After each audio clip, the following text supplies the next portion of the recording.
नमस्ते दोस्तों। इस मॉड्यूल में हम डीप लर्निंग के बारे में समझेंगे। तो लर्निंग ऑब्जेक्टिव्स क्या हैं? हम पहले थोड़ा सा रीकैप करेंगे।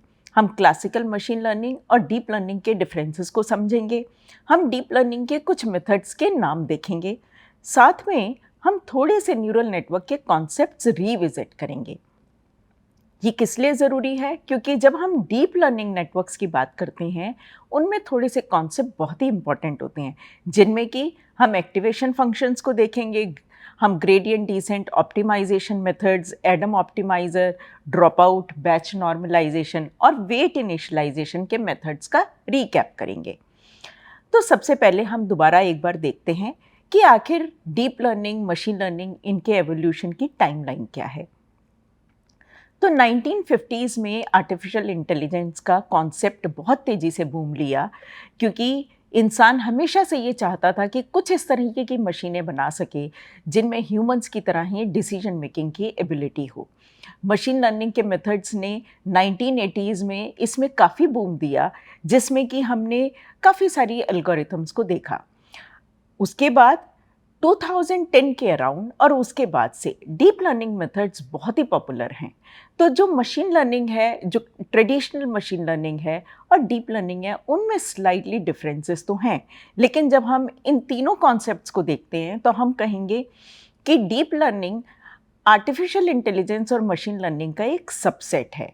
मशीन लर्निंग आर्टिफिशियल इंटेलिजेंस का एक सबसेट है और एक तरीके से ओवरआर्चिंग थीम जो हमारा है उसे हम कहेंगे कि वो आर्टिफिशियल इंटेलिजेंस है।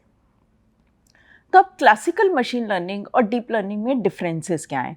तो जब हम क्लासिकल मशीन लर्निंग की बात करते हैं तो हम उन मेथड्स की बात करते हैं जो ट्रेडिशनली सबसे पहले मशीन लर्निंग के डोमेन में इमर्ज हुई थी। तो उनमें क्या था कि हम क्या करते थे कि हम पहले ही अपने डेटा को प्री प्रोसेस करते थे और उनमें से फीचर्स निकालते थे। ये दोनों ही टास्क, प्री प्रोसेसिंग और फीचर एक्सट्रैक्शन, डोमेन के स्पेसिफिक नॉलेज के हिसाब से किया जाता था। इन अदर वर्ड्स, अगर हमने कहा कि हम स्पीकर रिकग्निशन करना चाहते हैं, तो हो सकता है कि हम स्पीच में पहले ही उसके मेल सेप्स्ट्रम के कोफिशिएंट्स निकालें और फिर उसके बाद उसको फीड करें हम एक अपने ट्रेडिशनल मशीन लर्निंग एल्गोरिथम को। इसी तरह अगर फेस रिकग्निशन का टास्क है तो हम पहले ही फीचर्स सारे निकाल लेंगे और फिर उन फीचर्स को एक अपने मॉडल को फीड करेंगे और फिर कहेंगे कि उसको हम ट्रेनिंग करेंगे कि वो पहचान सके कि ये कौन सा फेस है। इन अदर वर्ड्स, यहाँ पर हम डोमेन की नॉलेज को पहले समझेंगे और उस हिसाब से उसकी प्री प्रोसेसिंग और फीचर एक्सट्रैक्शन करेंगे, जिनको हम कई बार कहते हैं हैंड क्राफ्टेड फीचर्स। और उनमें जो हमारे सिग्निफिकेंट फीचर्स हैं उनको हम अपने मॉडल को दे के उससे मॉडल की ट्रेनिंग करेंगे। लेकिन जब डीप लर्निंग की बात आती है तो हम यहाँ पर थोड़ा सा मोडालिटी बदल देते हैं। अब हम कहते हैं कि हमारा आर्किटेक्चर काफ़ी डीपर है। काफ़ी डीपर है उसका मतलब है कि अगर हम एक ट्रेडिशनल न्यूरल नेटवर्क को देखें तो हो सकता है उसमें 2 ही हिडन लेयर हैं, जबकि अगर एक डीपर न्यूरल नेटवर्क है तो हो सकता है उसमें 10 हिडन लेयर हैं। तो हम ये कहेंगे कि हर लेयर एक फंक्शन को लर्न कर रही है, तो अब कॉम्पोजिशन ऑफ फंक्शंस हो रहे हैं और बहुत सारे फंक्शंस के जब एक के बाद एक हम लगाते चले जा रहे हैं, तो अब उसमें कैपेबिलिटी नेटवर्क में बहुत ज़्यादा हो गई है। अब वो एक कॉम्प्लेक्स टास्क भी लर्न कर सकता है, साथ ही साथ वो रॉ डेटा में से खुद फीचर निकालने में भी सक्षम होना चाहिए। तो अब यहाँ पर हम क्या करते हैं कि हम आर्किटेक्चर को रॉ डेटा ही फीड कर देते हैं। तो अगर हमारी इमेजेस हैं और फेस रिकग्निशन का टास्क है, तो हम कहेंगे कि हम अब खुद अपने आप फीचर्स नहीं निकालेंगे, बल्कि हम इमेजेस को ही, फेस की इमेजेस को ही हम नेटवर्क को दे देंगे और उसको जब ट्रेनिंग हो रही होगी तब हम मान के चलेंगे कि नेटवर्क उसके बाद खुद ही उनमें से फीचर्स एक्सट्रैक्ट कर लेगा। तो इसको हम कहते हैं डीप लर्निंग। इसमें प्री प्रोसेसिंग कई बार हम करते हैं डीनॉइजिंग के कॉन्टेक्स्ट में या डिफरेंट टास्क के कॉन्टेक्स्ट में। पर्टिकुलरली अगर आपके पास डेटा कम है तो शायद आप थोड़ी सी प्री प्रोसेसिंग ज़्यादा करें, लेकिन अगर आपके पास डेटा सफिशिएंट क्वांटिटी में है तो हम ये कह सकते हैं कि हो सकता है काफ़ी हद तक प्री प्रोसेसिंग भी नेटवर्क खुद ही कर लेगा। और अब यहाँ पर हम ट्रेन करते हैं तो साइमल्टेनियसली उसमें से फीचर भी एक्सट्रैक्ट होंगे जो कि रेलिवेंट होंगे और फिर साथ में डिज़ायर्ड टास्क भी परफॉर्म होगा। तो अब हम एक ट्रेडिशनल न्यूरल नेटवर्क का हमने एग्जाम्पल देखा था, मल्टी क्लास एमएलपी क्लासिफायर। तो ये हमने डिस्कस किया था जब हमने न्यूरल नेटवर्क्स को स्टडी किया था। तो इसमें यहाँ पर हमारी 3 क्लास क्लासिफायर है, तो 3 ही इनपुट है। तो इसका मतलब अब हम ये कह रहे हैं कि ये हमारे फीचर्स हैं जो हमने डेटा में से निकाले हैं।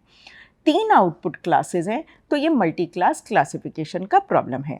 लेकिन यहाँ पर हमने कितनी हिडन लेयर लगाई? हमने यहाँ पर एक ही हिडन लेयर लगाई जो यहाँ पर है, और फिर लास्ट में हमारी सॉफ्टमैक्स लेयर है क्योंकि हमारा मल्टी क्लास मोर देन 2 क्लासेस का क्लासिफिकेशन है। अब अगर ये हम डीप न्यूरल नेटवर्क के कॉन्टेक्स्ट में कहेंगे तो अब आप यहाँ पर डॉट डॉट डॉट देख पा रहे हैं। तो इसका मतलब क्या है, हमने यहाँ पर मल्टीपल लेयर्स लगा दी हैं, और मल्टीपल न्यूरल नेटवर्क्स की लेयर यहाँ पर हिडन लेयर्स जो है वो मोर देन 2 हिडन लेयर्स होंगी।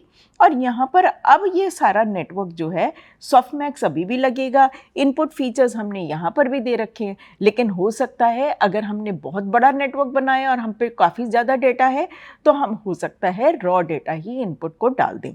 उस सिनेरियो में हमारी इनपुट की लेयर की नोड्स भी मॉडिफाई हो जाएंगी।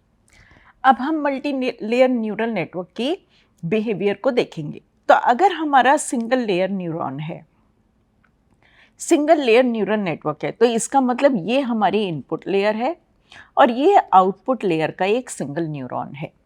तो ये हमारा एक सिंपल सा इसी तरह का पैटर्न लर्न कर सकता है।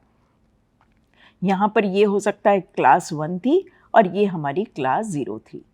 इससे ज़्यादा वो डिमार्केशन नहीं लर्न कर पाएगा।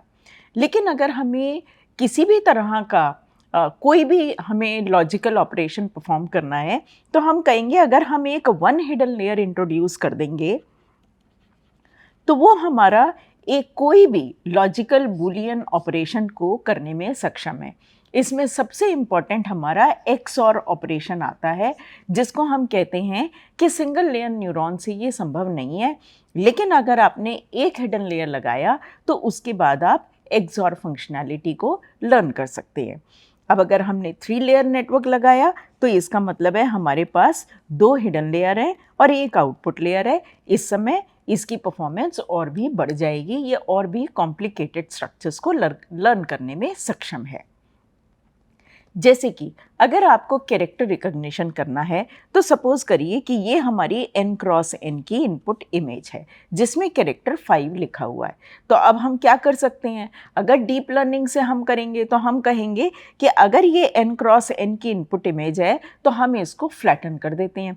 फ्लैटन करने के बाद हम जो हमारे पास इंटेंसिटी आई हर पोजीशन को, उसको हम फीड करेंगे एक इनपुट लेयर में, और इनपुट लेयर में हमारे n² नंबर ऑफ न्यूरॉन्स होंगे। फिर हमारी k हिडन लेयर्स लगी हुई हैं और एक आउटपुट लेयर है। क्योंकि ये डिजिट रिकॉग्निशन का टास्क है तो इसका मतलब आउटपुट में हमारे 10 नोड्स हैं, 0, 1, 2 until 9।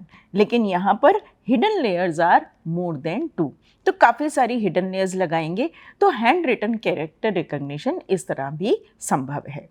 अब डीएल के थोड़े से मेथड्स देखते हैं। ये सिर्फ थोड़े से मेथड्स हैं। आज की डेट में डीप लर्निंग जो है वो काफ़ी इवॉल्व हो चुकी है। तो सुपरवाइज्ड मेथड में हम सबसे इम्पॉर्टेंट और जो सबसे पहले पढ़ते हैं वो है कॉन्वोल्यूशनल न्यूरल नेटवर्क, जो हम इस पर्टिकुलर अपने कोर्स में भी पढ़ेंगे। उसके अलावा recurrent neural network, LSTM long short term memory, जो कि रिकरेंट न्यूरल नेटवर्क के एग्जाम्पल हैं। ट्रांसफॉर्मर्स जो आजकल बहुत ही पॉपुलर मॉडल्स हैं, जो NLP से इवॉल्व हुए और फिर अब इमेज सेगमेंटेशन, क्लासिफिकेशन हर टास्क में इस्तेमाल हो रहे हैं। इसी तरह डीप अनफोल्डिंग नेटवर्क्स हैं जो कि हमारी आइट्रेटिव जो ऑप्टिमाइजेशन से रिलेटेड प्रॉब्लम्स होती थी, अब उनको हम डीप लर्निंग के मेथड से भी कर पाने में सक्षम हैं। तो डीप अनफोल्डिंग नेटवर्क्स भी रिकरेंट न्यूरल नेटवर्क के ही तरह के कुछ होते हैं जिनमें कि हम अनफोल्ड करते चले जाते हैं। तो हर ऑप्टिमाइजेशन का हर आइट्रेटिव स्टेप एक लेयर का रूप ले लेता है। फिर अनसुपरवाइज्ड मेथड्स में हमारे ऑटो एनकोडर्स बहुत ही ज़्यादा फेमस हैं, क्योंकि उसमें क्या है कि हमारा एक एनकोडर है और एक डिकोडर है और ये एक तरीके से परफेक्ट रिकंस्ट्रक्शन लर्न करेगा। लेकिन जब ये लर्न कर जाएगा तो हम एनकोडर के आउटपुट को काट सकते हैं और वहाँ से हम उसे किसी भी उसको कहेंगे कि हमने कुछ फीचर्स लर्न कर लिए होंगे और उन फीचर्स को हम इस्तेमाल करके कोई भी सुपरवाइज लर्निंग का टास्क उसके बाद परफॉर्म कर सकते हैं। लेकिन ऑटो एनकोडर को हम पहले अनसुपरवाइज्ड मैनर में ट्रेन करते हैं। इसी तरह वेरिएशनल ऑटो एनकोडर्स होते हैं, लेकिन वेरिएशनल ऑटो एनकोडर्स एक तरीके से जनरेटिव मॉडल्स होते हैं। हम इस कोर्स में ऑटो एनकोडर्स को समझेंगे। उसके अलावा मेथड्स क्या हैं? तो हमने अभी तक क्या देखा? हमने सुपरवाइज लर्निंग के मेथड्स देखे, अनसुपरवाइज लर्निंग के मेथड देखे, लेकिन आजकल सेमी सुपरवाइज लर्निंग के और डीप सेमी सुपरवाइज लर्निंग के मेथड्स बहुत ही पॉपुलर हैं, जिनमें हम कहेंगे कि सेमी सुपरवाइज लर्निंग जब हम कहते हैं तो हम कहते हैं थोड़ा सा हमारे पास जो ट्रेनिंग का डेटा है वो एनोटेटेड या लेबल्ड है और काफ़ी सारा डेटा अनएनोटेटेड और अनलेबल्ड है। तो अब हम इस अनएनोटेटेड डेटा को भी हम कुछ इस तरीके से इस्तेमाल करना चाहते हैं कि हमारा सुपरवाइज ट्रेनिंग का टास्क परफॉर्म हो सके। तो एक तरीके से हम अनलेबल्ड, अनएनोटेटेड और लेबल डेटा दोनों के कॉम्बिनेशन को पूरी तरह से इस्तेमाल करते हुए अपने आर्किटेक्चर को ट्रेन करेंगे। तो ये हम deep semi supervise learning, active learning, reinforcement learning, federated learning, जिसमें कि हमारे सिक्योरिटी के इश्यूज होते हैं कि एक आपने मॉडल बनाया और आपने 10 कस्टमर की साइट पे उसे डिप्लॉय किया, लेकिन हर कस्टमर अपना डेटा यूज़ कर रहा है जो उसका प्राइवेट है, कॉन्फिडेंशियल है, जो कि वो आपसे शेयर नहीं करना चाहता, लेकिन वो उस अपने मॉडल को इम्प्रूव कर रहा है अपने डेटा को देखते हुए। तो फिर आप क्या कर सकते हैं कि आप फेडरेटेड लर्निंग यूज़ करते हैं, जिसमें कि आप कहते हैं कि एक सेंट्रल नोड पे हर कस्टमर की साइट से सिर्फ आर्किटेक्चर के वेट्स आ जाएंगे जो कि उसके फाइन ट्यून करके बने हैं, और एक तरीके से आप उस पूरे ही डेटा को किसी तरीके से इनडायरेक्टली आपने यूटिलाइज कर लिया टू अपडेट योर मॉडल। तो ये हम फेडरेटेड लर्निंग के कॉन्सेप्ट में देखते हैं। और ग्राफ कन्वोल्यूशनल न्यूरल नेटवर्क्स भी आजकल बहुत ही पॉपुलर हैं, जिनमें कि आप एक तरीके से कन्वोल्यूशनल न्यूरल नेटवर्क को ग्राफ के ऊपर इम्प्लीमेंट करते हैं। अब हम थोड़े से कॉन्सेप्ट न्यूरल नेटवर्क के रिविजिट करेंगे, जिनमें हम एक्टिवेशन फंक्शंस को देखेंगे, optimisers, weight initialisation, dropout और बैच नॉर्म को एक बार रिविजिट करेंगे। हमने एक्टिवेशन फंक्शंस पढ़े थे, जिनमें हमने सिग्मॉइड फंक्शन को देखा था, जिसका कि फंक्शन इस तरीके से होता है। सिग्मॉइड फंक्शन को हम कई बार स्क्वेशन फंक्शन भी कहते हैं। तो ये हमारा सिग्मॉइड फंक्शन यहाँ पर ब्लू से डिनोटेड है। तो ये 0 से 1 के बीच में रेंज करता है, और ये तकरीबन, अगर आपका बाइनरी क्लासिफिकेशन का टास्क है तो हमने बार बार देखा कि अगर न्यूरल नेटवर्क का आर्किटेक्चर है और बाइनरी क्लासिफिकेशन है तो आउटपुट नोड पर सिग्मॉइड नॉन लीनियर एक्टिवेशन आप इस्तेमाल करेंगे। तो जब हम डीप लर्निंग नेटवर्क की बात करते हैं तो बेसिकली हर लेयर में आपके non linear activation function use होंगे, जिससे कि वो पूरी तरह से जब पूरा आर्किटेक्चर ट्रेन हो जाएगा तो वो composition of non linear function से उसकी कैपेबिलिटी बहुत ज़्यादा बढ़ जाती है। अगर आप इन नॉन लीनियर एक्टिवेशंस को हटा देंगे तो आपका नेटवर्क कोलैप्स होके एक लीनियर सिंगल लेयर आर्किटेक्चर में रिड्यूस हो जाएगा। इसलिए नॉन लीनियर एक्टिवेशन बहुत ही इंपॉर्टेंट होते हैं। लेकिन कुछ नॉन लीनियर एक्टिवेशन हम आउटपुट में यूज़ करते हैं और कुछ हम नेटवर्क के हिडन लेयर्स में यूज़ करते हैं। तो जैसे कि क्लासिफिकेशन के टास्क हैं, बाइनरी है तो सिग्मॉइड आउटपुट में यूज़ होगा, उसके अलावा हम कोई और यूज़ नहीं करते। और अगर मल्टी क्लास है तो हम सॉफ्टमैक्स को आउटपुट में यूज़ करेंगे। लेकिन जो हिडन लेयर्स हैं उनमें हम 10 हाइपरबोलिक भी इस्तेमाल कर सकते हैं, जिसकी रेंज -1 से 1 के बीच में होती है, जो कि थोड़ा सा स्टीपर ग्रेडियंट देता है। अगर आप इसको देखें तो इसका राइज जो है वो काफ़ी स्टीपेस्ट है एज़ कम्पेयर टू सिग्मॉइड। उसी तरह हम रेक्टिफाइड लीनियर यूनिट यूज़ करते हैं, हमने इसको भी देखा था। और रेक्टिफाइड लीनियर यूनिट कुछ इस तरीके से होता है कि उसमें अगर इनपुट पॉजिटिव है तो वो तो एज इट इज़ पास हो जाएगा, लेकिन अगर इनपुट नेगेटिव है तो उसको ये क्लिप कर देता है। तो उसको हम कहेंगे कि फंक्शन उसका कुछ इस तरीके से होता है, मैक्स ऑफ 0 और z। तो अगर इनपुट नेगेटिव होगा तो max of zero and negative number is a zero number, तो आपका आउटपुट ज़ीरो होगा। और अगर इनपुट हमारा पॉजिटिव होगा तो वो एज इट इज़ पास होगा। इसकी रेंज 0 टू इन्फिनिटी है और इसको पर्टिकुलरली डीप न्यूरल नेटवर्क्स में रेलू बहुत ही ज़्यादा इस्तेमाल होता है क्योंकि इसके अपने एडवांटेजेस भी हैं। ये आपका वैनिशिंग ग्रेडियंट की प्रॉब्लम को सॉल्व करता है, जो कि जब आपका डीपर हो जाता है तो आपके जब ग्रेडियंट बैक प्रोपिगेट होते हैं तो वो काफ़ी जल्दी हो सकता है कि वो फ्रंट लेयर्स तक आते आते वो वैनिश आउट हो जाएं, जिस प्रॉब्लम को रेलू आपकी मदद करता है। इसी तरह सॉफ्टमैक्स हमने देखा जो कि मल्टी क्लास क्लासिफिकेशन में आउटपुट लेयर में इस्तेमाल होता है। अब हम ग्रेडियंट डिसेंट ऑप्टिमाइजेशन भी एक बार थोड़ा सा रिविजिट करते हैं क्योंकि डीप लर्निंग आर्किटेक्चर्स में इम्पॉर्टेंट है। हमने 3 तरह से ग्रेडियंट डिसेंट को देखा था। एक था बैच ग्रेडियंट डिसेंट या जिसको हम कहते हैं वनीला। वनीला में क्या था कि जितना भी ट्रेनिंग डेटा था हमने इकट्ठा फॉरवर्ड पास किया। जब सारा ही ट्रेनिंग डेटा फॉरवर्ड पास हो गया तो हर सैंपल पे जो एरर आई उनका टोटल हमने सम किया, फिर हमने ग्रेडियंट लिया और फिर उसको बैक प्रोपिगेट किया। स्टोकेस्टिक ग्रेडियंट डिसेंट का मतलब ये है कि आप पहले इसका जी थीटा निकालेंगे, फिर ग्रेडियंट लेंगे और फिर उसको बैक प्रोपिगेट करेंगे। स्टोकेस्टिक ग्रेडियंट डिसेंट में क्या किया था हमने कि एक सिंगल सैंपल को फॉरवर्ड पास करेंगे, उसका ग्रेडियंट कंप्यूट करेंगे और बैक प्रोपिगेट करके अपडेट कर लेंगे। और इस तरीके से हम हर सैंपल पे हम एक बार वेट्स को अपने अपडेट कर देंगे। मिनी बैच ग्रेडियंट डिसेंट इन दोनों के बीच में था और उसका एडवांटेजेस क्या था कि अगर हम बैच ग्रेडियंट डिसेंट को देखें तो जब तक सारा डेटा पास नहीं होगा तब तक वो उसके वेट्स को अपडेट नहीं करेगा। तो इसका मतलब ये है कि अगर हमारा डेटा बहुत ज़्यादा है तो जो नेटवर्क है बहुत स्लोली अपडेट होगा और उसमें हमें दिक्कत होगी, हमें बहुत ज़्यादा टाइम लग जाएगा। स्टोकेस्टिक ग्रेडियंट डिसेंट थोड़ा सा नॉइज़ी हो जाएगा क्योंकि हर सैंपल पे वो वेट्स को अपडेट कर रहा है, तो हो सकता है वो बहुत ज़्यादा जिग जैग वेट्स अपडेट हो रही हों।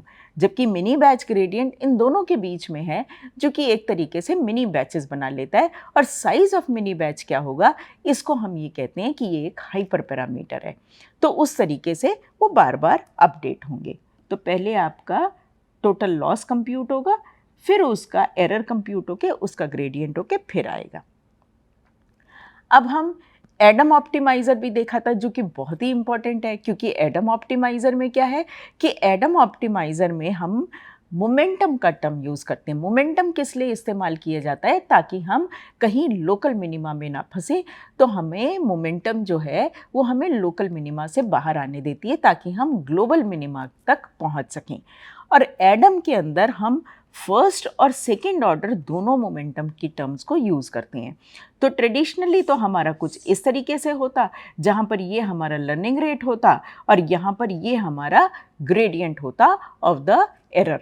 लेकिन अब हमने क्या किया, यहाँ पर ये देख सकते हैं आप कि इन पे सुपरस्क्रिप्ट टी है, इसका मतलब ये भी फंक्शन ऑफ टाइम है। तो अब यहाँ पर वी टी में क्या है कि आपका ग्रेडियंट है विद 1 माइनस बीटा 1 मल्टीप्लाई हुआ और जो प्रीवियस ग्रेडियंट है वो वी टी माइनस 1 से है तो वो बीटा 1 से है। तो एक तरीके से आप ग्रेडियंट्स को एक्यूमुलेट कर रहे हैं, लेकिन प्रीवियस ग्रेडियंट को थोड़े डीके के साथ एक्यूमुलेट कर रहे हैं क्योंकि बीटा 1 का आपका एक पैरामीटर है। अब इस तरीके से आपने वी टी को अपडेट किया और ईटा टी जो है, ईटा टी में अब सेकेंड ऑर्डर आपका square of the total loss है, ग्रेडियंट है और उससे अपडेट हो रहा है। तो इस तरीके से ये बीटा 1 और बीटा 2 दो हाइपर पैरामीटर हैं और ये हमारा एडम ऑप्टिमाइजेशन है जो जनरली डीप न्यूरल नेटवर्क में बहुत ही ज़्यादा इस्तेमाल किया जाता है। ड्रॉप आउट का कंसेप्ट भी हमने देखा था और हमने क्या कहा था कि ड्रॉप आउट कब हमारे लिए हेल्पफुल है, जब हमारा मॉडल ओवरफिट करने लगे। हो सकता है अगर आपने एक डीपर न्यूरल नेटवर्क आर्किटेक्चर बनाया और आपका डेटा उसके जितने उसके नंबर ऑफ ट्रेनेबल पैरामीटर्स हैं उसके हिसाब से आपका जो size of the data set है, ट्रेनिंग डेटा सेट, वो थोड़ा था, तो क्या होगा, अब नेटवर्क आपके डेटा को क्रैम अप कर लेगा, रट लेगा, लेकिन उसमें से हो सकता है डिज़ायर्ड फीचर्स ना निकाले। तो हम उस केस में क्या करते हैं, हम ड्रॉप आउट का कॉन्सेप्ट यूज़ करते हैं। तो केरास टेंसरफ्लो वगैरह में ड्रॉप आउट भी एक लेयर की तरह ऐड हो जाता है। तो हम इसमें क्या कहते हैं कि हम अगर P से हमने ड्रॉप आउट लगाया, हमने कहा कि P है हमारा किसी लेयर पे ड्रॉप आउट, तो इसका मतलब है कि इतने P इंटू 100% न्यूरॉन जो हैं वो हर इपॉक में आर्बिट्रेरीली ड्रॉप आउट हो जाएंगे। तो जब हम पूरा नेटवर्क ट्रेन कर लेते हैं तो जो फाइनली हमारे वेट्स आते हैं उनको हम 1 - P से मल्टीप्लाई कर देते हैं ताकि अब हम इनसे इन्फरेंस निकाल सकें। लेकिन इसका असर क्या होता है, तो हो सकता है कि एक लेयर में आपके 10 न्यूरॉन थे और आपने कहा हमारा P है 0.2, इसका मतलब 20% न्यूरॉन आर्बिट्रेरीली ड्रॉप होंगे और वो भी किस तरह होंगे कि उनके इनपुट आउटपुट कनेक्शंस भी ड्रॉप हो जाएंगे। तो कभी तो कोई रैंडम 8 नोड्स आपको मिलेंगी, कभी दूसरी रैंडम 8 नोड्स मिलेंगी। तो हर बार आर्किटेक्चर स्लाइटली मॉडिफाई हो जाएगा, उस आर्किटेक्चर छोटा हो जाएगा हर इपॉक में जब वो ट्रेनिंग हो रही होगी। तो इस तरीके से ड्रॉप आउट जो है वो आर्किटेक्चर को थोड़ा छोटा करता है, हर बार एक थोड़ा सा डिफरेंट आर्किटेक्चर हो जाता है। तो उससे नेटवर्क को ऐसा लगता है as if there are different classifiers of smaller size, और ये एक तरीके से एनसेम्बलिंग का नोशन को इम्प्लीमेंट करता है जिससे कि आपकी ओवरफिटिंग रुक जाती है। इसी तरह बैच नॉर्मलाइजेशन का कॉन्सेप्ट बहुत ही इंपॉर्टेंट है और डीप न्यूरल नेटवर्क में बहुत ही इफेक्टिवली यूज़ होता है। तो बैच नॉर्मलाइजेशन में हम क्या कहते हैं कि अगर एक फीचर की हमारी वैल्यू, सपोज करिए कि हमारी ये वाली इनपुट लेयर, ये हमारी पहली इनपुट लेयर थी और ये हमारी सेकेंड, ये आउटपुट यहाँ से आया। अब सपोज करिए कि इस लेयर से जो आउटपुट आया उसमें कोई फीचर तो बहुत हाई वैल्यू का है और कोई फीचर बहुत ही लो वैल्यू का है। तो हो सकता है जो हायर वैल्यूड फीचर्स हैं वो हमारे बाकी के फीचर्स को थोड़ा सप्रेस कर देंगे। तो अब हम यहाँ क्या कहते हैं कि हम बैच नॉर्मलाइजेशन का कॉन्सेप्ट यूज़ करेंगे। नॉर्मली इनपुट लेयर पे तो हम देखते हैं कि हम ये कहते हैं कि मशीन लर्निंग का क्लासीफायर बना रहे हैं, तो इनिशियली जो हमारे फीचर्स हैं उनको हम स्टैंडर्ड स्केलर से यूज़ करके स्केल कर देते हैं बिटवीन -1 to 1, या फिर जो भी अगर मीन 0 और स्टैंडर्ड डेविएशन 1 के हिसाब से। लेकिन जब मिडिल लेयर्स का कॉन्सेप्ट आता है तो वहाँ पर हमें बैच नॉर्म की लेयर लगानी पड़ती है। तो अब हम क्या कहते हैं कि सपोज करिए कि हमारे टोटल नंबर ऑफ न्यूरॉन्स तो इस लेयर में थे कैपिटल N। तो अब हमारे इस डायरेक्शन में आप देख रहे हैं capital N number of neurons हैं, और हमने कहा कि हमारे एक बैच में नंबर ऑफ इमेजेस और number of samples are S1 to SM equal to, तो ये हमारा सैंपल 1, सैंपल 2 और ये हमारा MH सैंपल है। तो अब हम क्या करेंगे कि इस लेयर से, जो पहली लेयर है, उससे हर सैंपल के करस्पॉन्डिंग जो भी आउटपुट आ रहा है वो हमने यहाँ पर स्टैक कर दिया। सेकेंड न्यूरॉन से हर सैंपल के लिए जो आउटपुट आ रहा है उनको यहाँ पर स्टैक कर दिया। उसके बाद हमने इन सभी का मीन लिया और स्टैंडर्ड डेविएशन निकाला, इन सब का मीन और स्टैंडर्ड डेविएशन निकाला। जो लास्ट न्यूरॉन है उसके लिए भी मीन और स्टैंडर्ड डेविएशन निकाला। और उसके बाद हम क्या करेंगे कि हर इस आउटपुट को, ये हम एक बैच नॉर्म की लेयर लगाएंगे। मैं इसको एक थोड़ा सा डिफरेंट कलर में दिखाती हूँ आपको। हम ये एक बैच नॉर्म की लेयर लगाएंगे। हम यहाँ से जितने भी आ रहे हैं आउटपुट उसको पहले इस लेयर में फीड करेंगे और हर आउटपुट को हर नोड के करस्पॉन्डिंग, ये कितनी होंगी, हमारी 1 से लेकर कैपिटल N नंबर तक होंगी, और हर नोड को जो है हम हर इस पर हम उसके मीन और स्टैंडर्ड डेविएशन से नॉर्मलाइज करते हुए डेटा को फिर हम इसके इनपुट में फीड कर देंगे। तो एक तरीके से फिर हम इसका जो आउटपुट होगा उससे हमारा ये कनेक्शन जो बनेंगे, तो ये लेयर बेसिकली यहाँ लग गई। तो अब क्या होगा, यहाँ पर ये फिर हमारे कनेक्शंस लगेंगे। यहाँ पर भी 0 to N हमारे आउटपुट होंगे, 1 to N, और यहाँ पर अब हमारी सेकेंड लेयर के कनेक्शंस लगेंगे। तो एक तरीके से बैच नॉर्म का जो आउटपुट है वो नेक्स्ट लेयर के लिए हमारे कनेक्शंस के लिए इनपुट बनाएगा। और इस तरीके से हम बैच नॉर्म हर करस्पॉन्डिंग आउटपुट पे हम बैच नॉर्म लगा सकते हैं, जिससे कि नेटवर्क के ये इंश्योर करता है कि प्रीवियस लेयर के एक्टिवेशन जो है वो नॉर्मलाइज हो जाए और अब नेटवर्क हमारा बेहतर तरीके से ट्रेन हो पाएगा। Batch norm, normally batch norm की लेयर लगाने के बाद हम 2 हाइपर पैरामीटर भी लगते हैं जिनको हम कहते हैं अल्फ़ा और बीटा। इनको हम ट्रेनेबल छोड़ देते हैं। तो एक तरीके से अल्फ़ा हमारा स्केलिंग है और बीटा हमारा एक तरीके से शिफ्ट टाइप छोटा सा पैरामीटर है। तो जो भी बैच नॉर्म का आउटपुट आया उसमें तो मीन और स्टैंडर्ड डेविएशन हमने हर बैच के करस्पॉन्डिंग लर्न किए और उसके बाद उनको अप्लाई किया, और एंड में जब हम इन्फ्रेंस लेने की बारी आती है तो अल्फ़ा और बीटा तो हमारे ट्रेनिंग के समय हाइपर पैरामीटर हैं जो कि अपडेट हो जाते हैं क्योंकि हम उनको स्टीपेस्ट डिसेंट से ही अपडेट करेंगे या ग्रेडियंट डिसेंट से बैक प्रोपेगेशन के समय करेंगे। और जो हमारे ये वाले म्यू और सिग्मा हैं वो जो ट्रेनिंग डेटा पे लर्न होते हैं, जब हमारा टेस्ट का समय आता है तो हम मीन और स्टैंडर्ड डेविएशन जो हमारा पॉपुलेशन का, ट्रेनिंग की पॉपुलेशन का था, उसी को इस्तेमाल करते हुए हम यहाँ पर इनपुट डेटा को फीड करते हैं।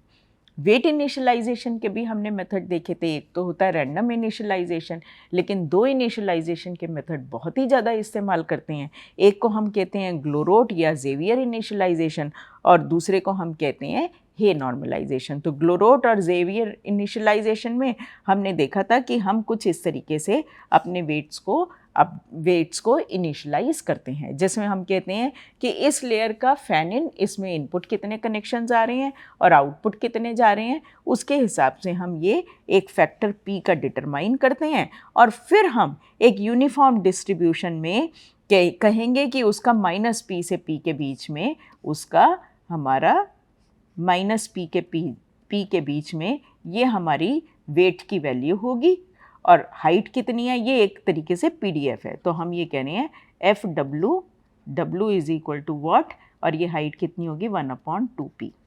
तो इस तरीके से इस डेंसिटी फंक्शन में से हम उसको वेट को सैंपल करेंगे और फिर हम वेट्स की वैल्यू डिफरेंट न्यूरॉन्स को दे देंगे। जबकि अगर जेवियर नॉर्मल इनिशियलाइजेशन करना है तो यहाँ पर 6 की बजाय न्यूमरेटर में 2 हो जाता है और ये हमारा अब स्टैंडर्ड डेविएशन है।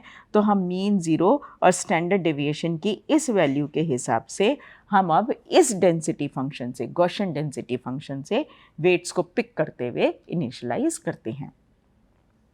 हे इनिशियलाइजेशन में भी हमारा यूनिफॉर्म होता है और नॉर्मल होता है, लेकिन यहाँ पर अनलाइक जो हमारा जेवियर या ग्लोरोट है, इसमें ये सिर्फ इनपुट के नंबर्स को देखता है, आउटपुट के नंबर्स को नहीं देखता है।